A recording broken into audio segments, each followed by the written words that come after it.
tres lecciones. La primera, para quienes hace 20 años y para atrás viajábamos a Colombia en plena guerra o conflicto interno con la insurgencia colombiana y el Estado colombiano, se construían estas barricadas, no solamente en los cuarteles de policía o en las unidades del ejército, sino también en algunas esquinas estratégicas de las calles, de las ciudades, sobre todo más importantes de Colombia, con la finalidad de protegerse. Esa es una lectura que implica establecer si es que acaso la narcodelincuencia está atrincherando a la Policía Nacional, a la institución que debe brindar seguridad ciudadana.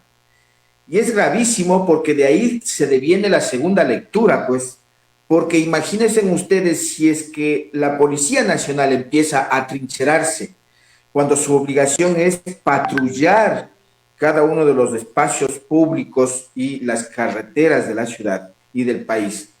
Resulta entonces en qué indefensión nos encontramos la mayoría de los habitantes y ecuatorianos con esas condiciones de inseguridad, pues, ¿no es cierto? Usted ha señalado, sí, la Policía Nacional no ha estado preparada para enfrentar este flagelo de la narcodelincuencia en el país, ni tampoco para enfrentar conflictos de esta intensidad, incluso con grupos subversivos. Eso implica entonces que lamentablemente no ha existido una política de seguridad, no de ahora, sino desde hace mucho tiempo, respecto a cómo se va desarrollando el comportamiento humano, no solo en nuestro país, porque recordemos de que de una u otra forma nuestro país recibe ya posteriormente las acciones y hechos o comportamientos de grupos cuando estos ya actuaron en otros países. Desde hace algunos años hemos sabido cómo actúa el narcotráfico en Colombia, en México, ¿no es cierto?, en Centroamérica, incluso en Europa y en Sudamérica, en particular en Brasil.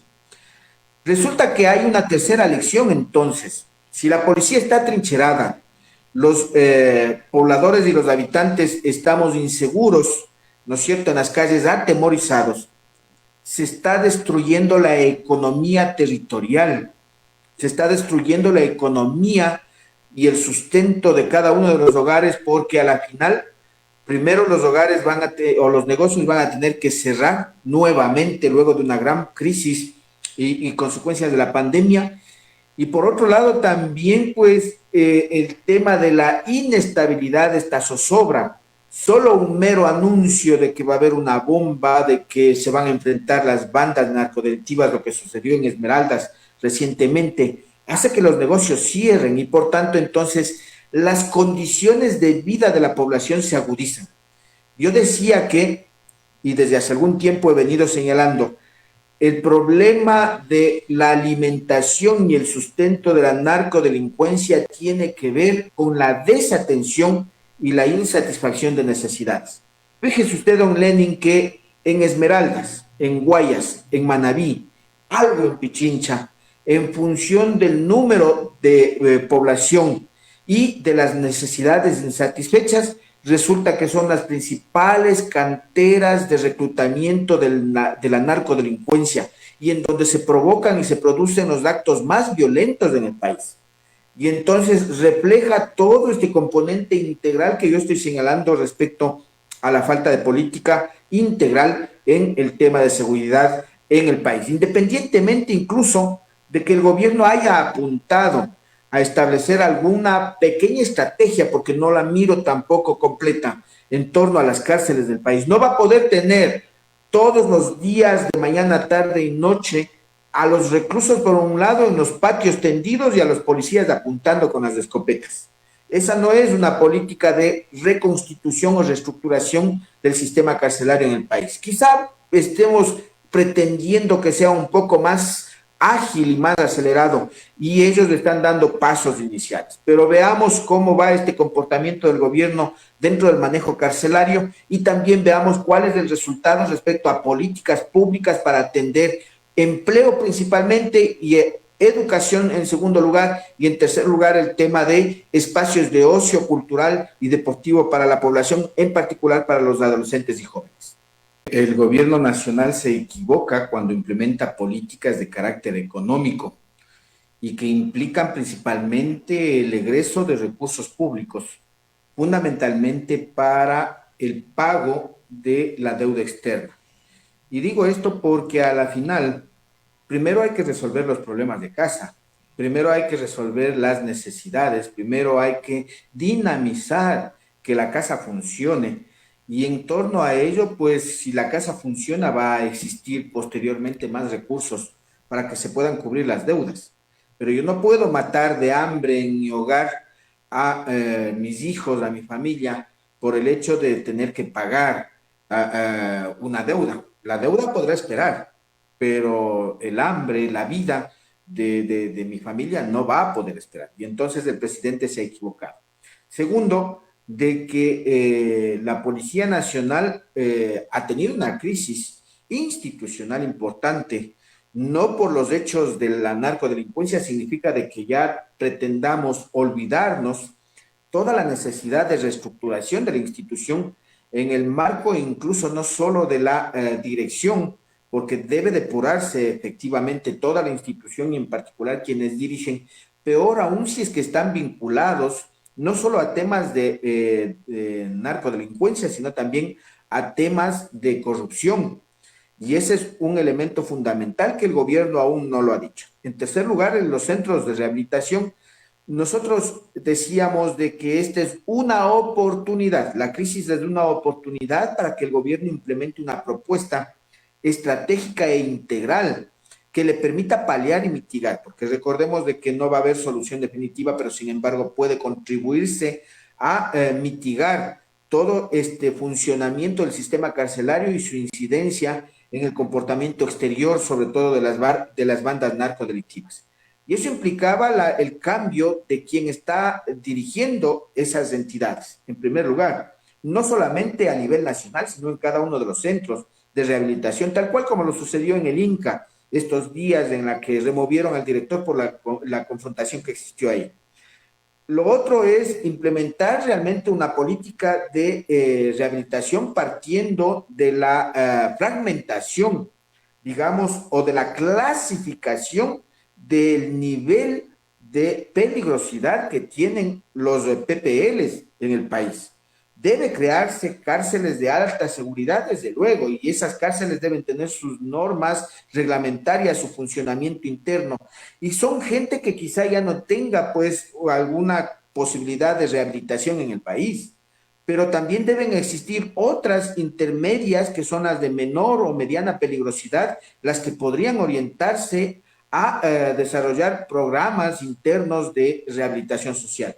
Y una tercera que son aquellos que son los deudores, que son los que han cometido delitos de baja intensidad, digámoslo así, que pueden ser aquellos que puedan contribuir incluso en procesos internos de capacitación, de formación, etcétera, porque recordemos que también son recluidos profesionales en diferentes áreas en estos niveles, digamos, de responsabilidad y violencia.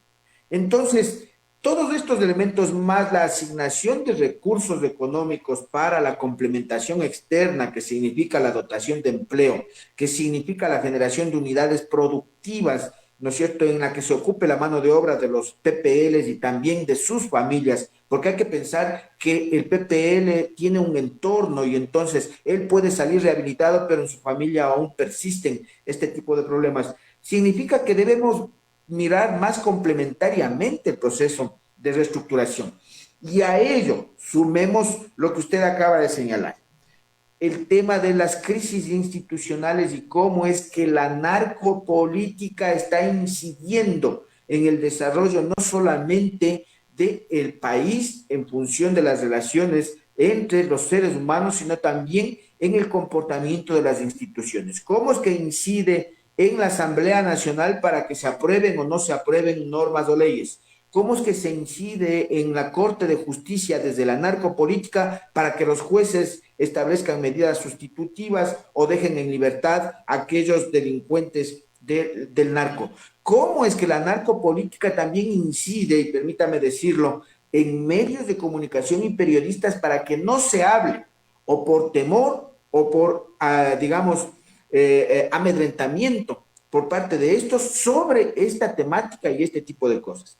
Es decir, el problema no es sencillo. Yo creo que es necesario que en el país el gobierno, la asamblea, bueno, la asamblea yo no sé, ni el gobierno, no sé si es que puedan responder, pero yo creo que principalmente en instituciones con credibilidad debemos constituir un gran frente nacional sobre el tema de la recuperación de la institución democrática, participativa y sobre todo la recuperación de la seguridad y la confianza de la ciudadanía en que sí podemos salir adelante terminando o mitigando o conteniendo a todos estos narcodelincuentes que hay en el país.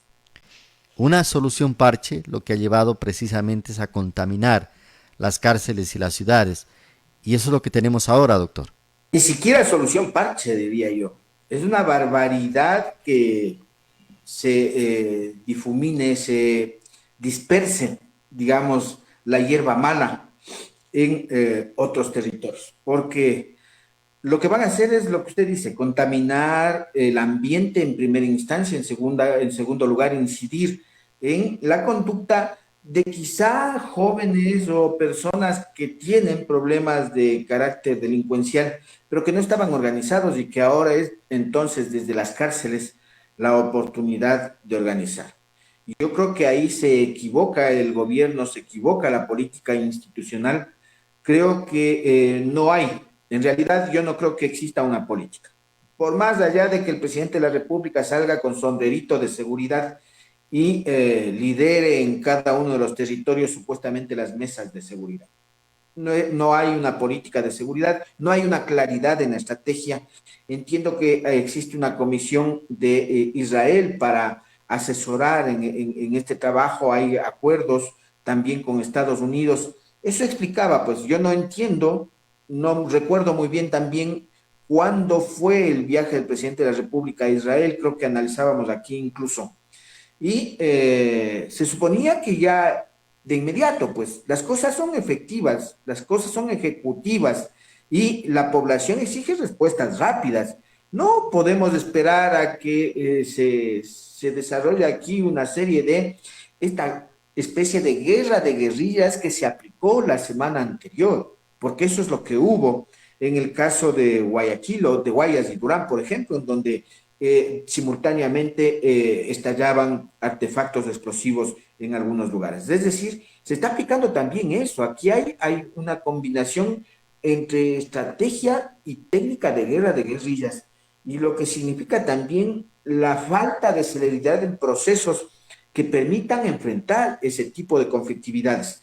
Yo creo que si es que en el país el gobierno, la Asamblea Legislativa siguen jugando entre los dos al gato y al ratón, van a destruir la situación actual, la estabilidad económica y social, tal cual lo están haciendo. Cada vez se carcome esta estructura, este sistema, y lamentablemente, don Lenin, yo creo que vamos a terminar siendo una especie de Jalisco, una especie de Juárez, ¿no es cierto?, de los estados mexicanos en los que prácticamente quien domina es la narcodelincuencia y las entidades del Estado, las instituciones de policía y seguridad van a hacer lo que están haciendo ahora, atrincheradas en cada uno de sus cuarteles para autodefenderse, cuando la lógica es estar en la ofensiva frente a la narcodelincuencia. Gracias por habernos acompañado. Le dejo para su mensaje final. El llamado siempre es a la solidaridad de los ecuatorianos, ecuatorianas, de los lojanos. Yo creo que es importante que esa solidaridad sea expresada fundamentalmente en conocernos mejor, quienes habitamos en nuestros barrios, en nuestras calles, ¿no es cierto? Quienes somos vecinos, porque a veces no nos conocemos ni los que vivimos juntos. Eso permitirá entonces establecer un marco de acción o intervención inmediata frente a cualquier hecho delincuencial. Y obviamente nuestra exigencia y la voz que debe ser levantada para que las autoridades miren de manera integral la problemática y la solución también de manera integral y no estén pensando en seguir dando soluciones parches que lamentablemente no remedian ni siquiera la reducción de la violencia tal cual como se lo ha establecido con los decretos de emergencia. Peor aún, la vinculación de los jóvenes y adolescentes a temas de bandas delictivas o narcodelictivas. Yo creo que ese es el mejor llamado que podemos hacer a los ecuatorianos y ecuatorianas. Muchas gracias, la gentileza doble. Gracias. Agradecemos al doctor Fausto Giraldo, quien nos ha acompañado en el análisis